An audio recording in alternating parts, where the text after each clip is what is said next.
Hey, Ragnar here, and today I've got another gameplay commentary for you, but this one might be a bit different, a bit more rambly and unscripted maybe, because I want to address a question that I'm getting asked a bit more often from you guys, which is what were my first steps or how my first contact with game design and making games looked like.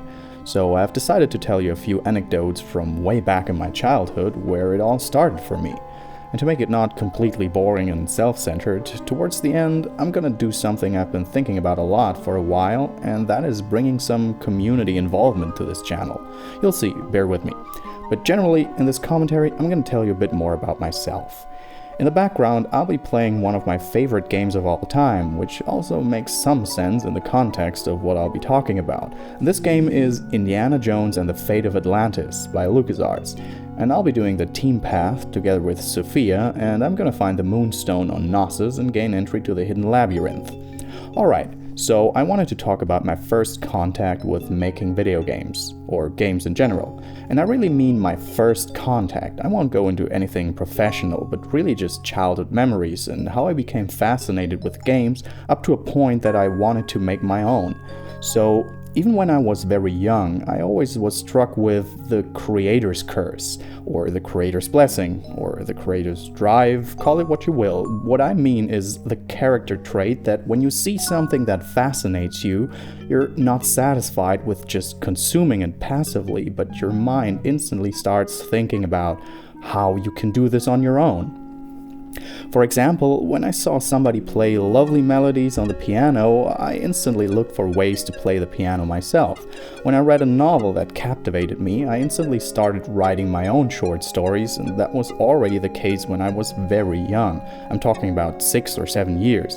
And of course, that was equally true for games. I loved playing board games with a passion, but there was no one I knew that knew anything about how to make games. So I just started making my own games. I took a few sheets of paper and designed a board and wrapped the whole thing in some kind of storyline and used the dices of pieces from other board games, and mostly this was just a regurgitation of a game that I already knew and liked, with another theme slapped on top of it and some rules changed. But they were playable and sometimes even fun. And well, there was one thing that I loved even more than board games, and that was, you guessed it, video games. I started playing on the Amstrad CPC of my big brother when I was about 4 or 5 years old, and of course it was always a challenge to get him to let me play, because, well, it was his computer and he was bigger and stronger than me, so yeah, that was always the biggest hurdle. To get some more video game time. I loved that system. It had a green monitor and the games came on cassettes and always took ages to load in the first place, but it captivated me and I always played for as long as my brother would let me. And then a few years later, huge cliche I know, I got the NES for Christmas, my very own NES, and it was mine alone. And of course, that instantly became my biggest fascination. I loved playing Mario Bros, Metroid, Zelda, Castlevania, Mega Man. It was paradise. And generally, that was a time when you weren't picky with games. When you got a new game for your birthday or for Christmas, it could be a really shitty game, but since it was the only game I got for months to come, this game would be played over and over and over until I found every little secret and even longer. Alright, I'm already rambling way more than I intended, so back to the creator's curse. Since I was fascinated with video games, of course I wanted to make my own game. It looked easy enough, so what I did was, once again, I grabbed a few sheets of paper and started drawing the game I wanted to play. It was supposed to be a platformer, just like Super Mario Bros. And I think I also took some inspiration from the Chip and Dale game for the NES by Capcom, and my protagonist would be my favorite plush toy at that time, a duck, and he was supposed to be the hero of that game. I drew sprites of him running, jumping, thought of gadgets like an umbrella that worked as a parachute, as well as a pogo stick, just like in DuckTales. I drew sheets of all the enemies in the game, and I still remember that they were all just standard household items with grim faces, all their names were alliterations and that. So they would be something like, I don't know, a toaster that shot hot loaves of bread at you that went by the name of Timothy Toaster or something like that. Then I drew the levels, sheets of power-ups and their effects on the player, and yeah, basically I made a concept on paper of how I pictured that a video game would come together. I was around 8 or 9 years at that time, and when I was finished with it, of course, I stapled it all together, put it in an envelope, and sent it to Nintendo. I mean, I wanted to play my game, and so I waited, expecting the box with the cartridge to arrive in my mailbox any day. And what do you know, 2 weeks later, I really got a box by Nintendo. And that box contained a letter and a smaller box. And this letter said something like, "We were very happy to receive your game, but sadly this is not how games are made, and there's a bit more to it. But that there was a talent in me, blah blah blah blah, that I should not drop this passion and that maybe someday I'd be able to make my own game." Which was kind of a bummer, you know, because I really was expecting to play my own game. But in that smaller box, there were actually 3 brand new NES games that they just gifted me as a thank you. And well, that made up for everything.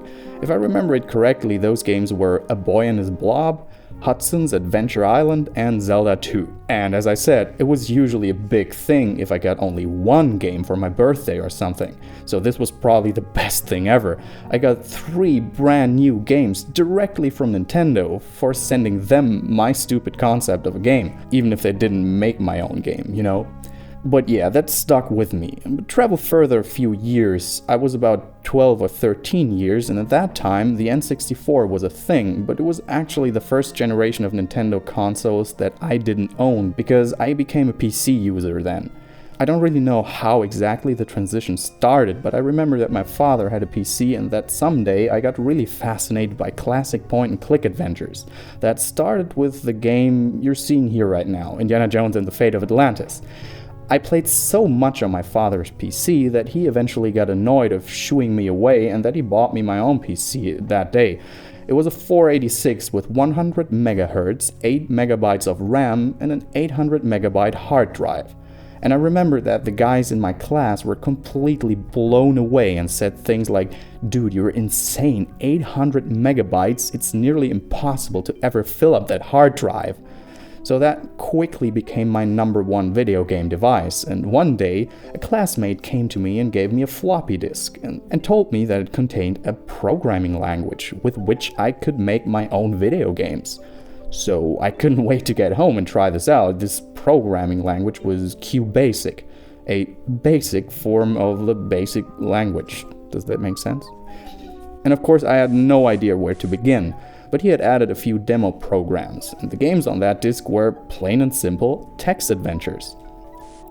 Now, you probably all know what a text adventure is, but for those of you who don't, before the point-and-click adventure, or also graphic adventures were a big thing back in the day, we had text adventures, and they pretty much worked in the same way, only that all you saw was text. You read a description of the room you were in and the items in your reach, and then you would enter words in a text parser that the game would interpret. And that is also why the older LucasArts games, for example, still have these verbal menus and the sentences in the parser line in the middle. So you would read something like, "You find yourself in a kitchen. On the table is a plate and a fork. What will you do?" And you would type in "pick up fork" and press enter. And in case the parser knew the word pick up, then the fork would go into your inventory. If not, you'd have to scout for the right verb, like take fork or something. Alright, I'm digressing again. The text adventures on my floppy disk were even more simple, as you would just read a description of what just happened and the situation you're in, and then you'd get a multiple choice menu. So in this case it would be like, #1, pick up fork, #2, pick up plate, #3, scratch plate with fork, #4, leave kitchen, for example. And all you do is enter a number between 1 and 4, and then the game's logic would take you to the next situation. Those games were barely games, but the fact that by copying the code provided and typing in my own stupid stories and game logic, and I use this term very loosely here, I was fascinated by the fact that I was really making my own games. The fact that I was typing in stuff and after hitting the compile button I would be rewarded with a playable game, it was the best feeling ever. And these games were really shitty and mostly sadistic, because we'd always try to find ways to trick the player into dying when he'd least expect it. So in this situation, when you chose option 3, scratch plate with fork, something stupid would come up like, you create a sonic wave that shatters your eardrums and subsequently makes your head explode. Game over. But it was fun in a way. We became a group of 5 or 6 people who always met in the lunch breaks and exchanged the stupid games we made, and we were honestly excited about playing them. And we had a lot of fun doing so. A few months later, I found out that making text adventures was actually not such an uncommon thing, and that PC game magazines actually had sections on their floppies and later on their CD-ROMs where they would publish text adventures or other small games written and programmed by their readers, and that anyone could send in their own games in the hopes of having your own game published in a magazine. So of course, I did that. I spent almost a month every day after school, fuck homework, fuck friends. I had to make the best game ever to have to get into that magazine. And if I remember it correctly, in that game you had to escape from a burning building or something. I really spent a lot of time with making it not arbitrarily punishing, but really intense and logical and all. And once again, I sent a game I made away in the hopes of success, waiting for the next issue of the magazine. Bought it first thing in the morning on release day and scrolled over to the reader game section. And what do you know, my eyes instantly caught the name of the town I was living in. And my heart skipped a beat because I lived in such a small town, it had to be me. But then I saw some other name next to that town name, and I was floored. I thought this must be a mistake. As I said, I lived in such a small town, they must have printed the wrong name accidentally. Well, I asked around in my school if anyone knew that guy, and it turned out that it was some dude in another class of the same year at my school I had never heard of before. And I honestly hated that guy instantly. I went up to talk to him and found out that he also sent in a game, some stupid story about being a babysitter, and that he didn't even check the new issue of that magazine, and he wasn't even so excited to hear that his submission was in the episode. As I said, I hated that guy, but as things turn out, we eventually became good friends, and he's still one of my best friends in life. Happy ending, right? Only that I still hate him for the fact that they chose his game over mine. Just a little bit though. Well, alright, as I warned you, this video already got a little more rambly than usually, but I wanted to talk about this because I've been thinking about these beginnings a lot in the past weeks, and that whole making text adventures thing is something that was a really good start for me to get into making video games, because it forced me to keep the scope of my games really small. And scope is still one of the biggest enemies of most aspiring game makers. When people tinker with the idea of getting into making their own games, what they envision pretty much always tends to get way too big, and that's still a trap I keep falling into. When you gather ideas for your own game, it all comes together so easily in your mind and seems so easy to realize. And the first steps always seem like you're probably finished in about a month's time, because you're making so much progress, but then your idea will die at some point, because in the end it turns out to be at least 100 times more work than you initially anticipated. I've even been approached by people who told me that they are planning to do their MMORPG on their own. And that's the case with many things, but with video games in particular, that when you only see the result, it seems like it's not nearly as much work as it really is. But yeah, once again, I'm digressing.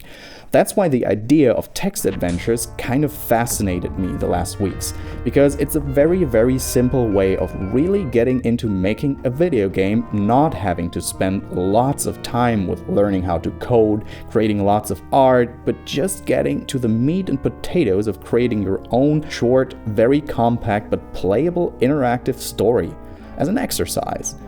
Without the high and unrealistic hopes of getting it into greenlight or becoming the next famous indie developer star, but just for the sake of having fun in telling stories through interactive systems.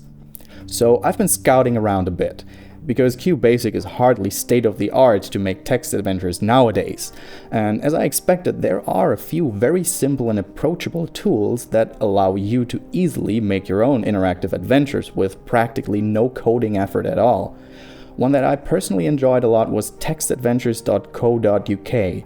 It comes with an entire catalog of user-generated text adventures that get rated by a pretty active community, and you'll also find ports of classic text adventure highlights like the good old Zork, or The Hitchhiker's Guide to the Galaxy, or fucking Jaws. And also a plethora of really interesting games with all kinds of different settings and even genres. Adventures, interactive narratives, RPGs, and so on and so forth. And the platform also offers you the tool to make your own games. You can do it from the browser, from mobile, or download it and install it on your PC.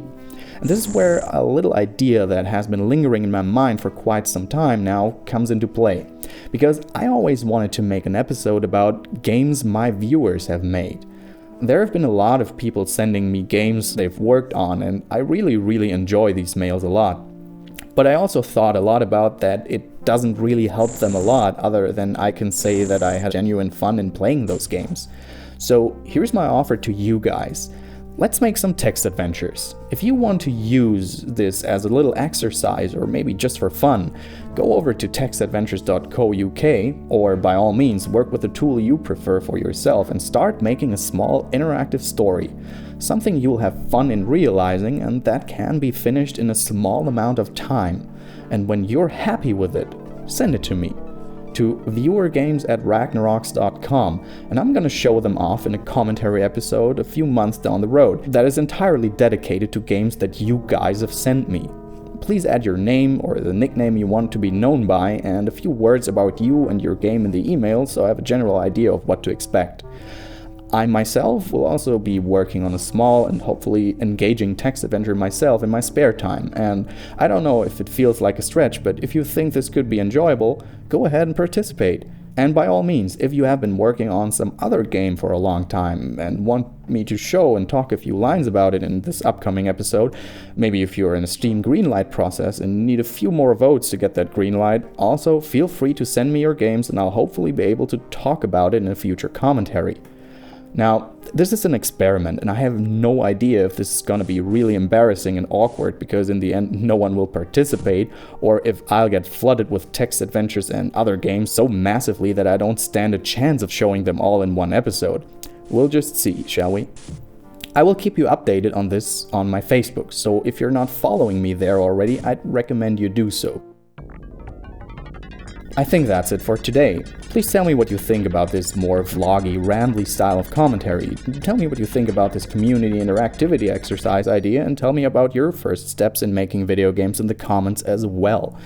Thank you so much for watching. My name is Ragnar, and I'll see you handsome and creative people next time on RagnarRox.